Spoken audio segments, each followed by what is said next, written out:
Tell me if I'm wrong here. Anytime I hear a player say we have to take a look in the mirror, they're having an identity problem. Like, who are we really? What's our specialty? What is our strength? This is a team that won the Super Bowl that should know exactly what they have coming into this year. How concerned should the defending champion Eagles be after falling to 2-3 now? I'm concerned. I'm concerned because also what the players and the coaches have been saying in the press conferences. The quarterback lets you know that I need to take a look at myself, because the last time he was the starting quarterback, they were a different football team, because you do have to realize that as much as Philadelphia fans want to applaud their franchise quarterback, he didn't win with them last year. So now, they did that all alone. Like, he was a cheerleader. So now they come back, and all offseason, what do we hear? Oh, man, New England, people don't want to play up there. They don't have fun and everything. We have more fun. How much fun you having now? That's what I want to ask Lane Johnson. How much fun you having? Like, you're not the best right tackle in pro football. You sat right here and said it. Took up all the space and everything. Right here, big fella. You said, I'm the best tackle in football. Him, Jason Peters. Jason Peters struggling with injuries. He's in and out the game. So that offensive line that was a dominant force, they're no dominant force. They can't run the ball. They got fumbling problems as far as their running back. They don't have a featured running back. They are missing LeGarrette Blount, that big hammer that they had last year. There's no dependable big plays in the passing game outside of Zach Ertz. So, yes, I'm concerned about who they're going to be, how they're going to move forward. And my biggest concern happens to be on that offensive line. Who are the Philadelphia Eagles? That's the question right now. We know who they were last year. You kept saying it, and I love it. Their big people are better than your big people. Yes. They weren't yesterday. They weren't last week either. They've played 5 games this year. It's not just that they're 2-3. It's that their 2 wins weren't decisive. It's like, okay, last year they had 7 decisive victories. We know the majority of NFL games come down to the fourth quarter, usually one-possession games. Last year, 7 times didn't come down to the fourth quarter, didn't come down to one possession. They beat the brakes off teams. Even their wins, Atlanta has a chance to win the game at the end. Indy, you need a drive at the end of the game to beat Indianapolis, and then Indy drives it right back on you with a chance to win. You know why I'm also concerned? I watched how Tennessee moved the ball on you last week. Yes. And then I watched Tennessee yesterday. Same team. Lose to Buffalo and not score a touchdown.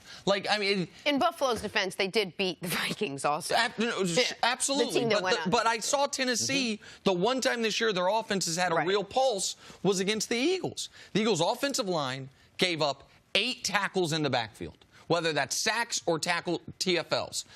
Their defensive line generates 1 sack. Their secondary is highly problematic. The DL, at least, the defensive line, I get it. Timmy Jernigan's injured. Haloti Ngata wasn't there. And I think they will be better. Michael Bennett made a big play, got a tough call on him. I understand that part of it.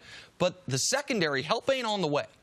And who are you right now as the Philadelphia Eagles? Something you said that was really interesting. This is a team that I think truly believes they won last year because they were having fun, because they were the anti-Patriots, because they felt they had a new system, a new formula to how they were going to approach football. Well, things have changed now. So if you're Doug Peterson and you're not having fun, what's the message so this thing doesn't get way out of control at this point in this season? The one thing we have to put respect to, Doug Peterson's learning, too, as a head coach. We can't act as if he's got 10 years experience. We had Coach Mangini on the show. Mangini talked about New England. When did they struggle? After they won their first championship. That next season, right? They missed the playoffs. They missed the playoffs. Now, that's real. And he said at that time they didn't know. They didn't know that something happens after the Super Bowl, and they tried to prevent it. They did everything, and even they struggled with their success. This is what we've seen in the NFL.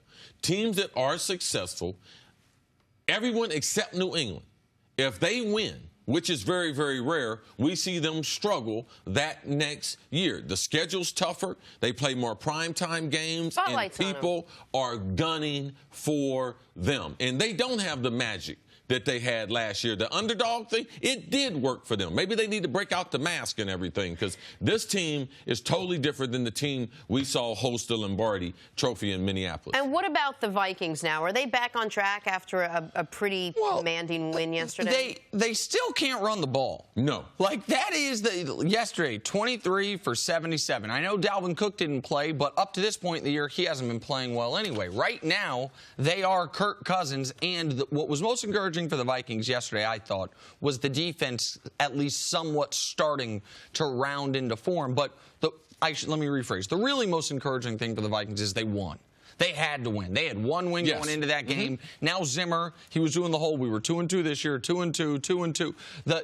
Now he can credibly tell the team, guys, that's a good win. We're at 500. We went on the road against the defending Super Bowl champs, and we found not only one, but we're up double digits inside a minute. Like, the Eagles got a touchdown at the end to make it look closer than it was at the end. They need to keep an eye on Chicago. We saw Green Bay struggling yesterday in Detroit. That struggle will continue. But Chicago, they have a bye, and then they have the AFC East lined up. They got all 4 teams from the AFC East. So are they going to go 3-1 in that? They got New England in there. Are they going to go 3-1 in that? Do we think they're going to split? Nick probably thinks they're going to go 3-1 in that stretch. So you got to keep an eye on Chicago. They can run out and get to 8-9 wins fairly quick. It's a great point. The next quarter of their season is all AFC East games. The road ones are Miami and Buffalo. The home ones are New England and the Jets. If you start 3-1 and the next quarter you go 3-1 again, now you're at 6-2. And even if Minnesota in that stretch goes, even if they go 3-0 the rest to even up at 8 games, they still have a worse record than you. Even if they go 4-0, they have a worse record. Yeah, it puts the pressure on the Vikings. They'd have to sweep the Bears. Absolutely. Thanks for watching. Subscribe here to get the latest from the show. Also, be sure to check out more of the best clips from First Things First, or go watch a few segments from our other shows on FS1.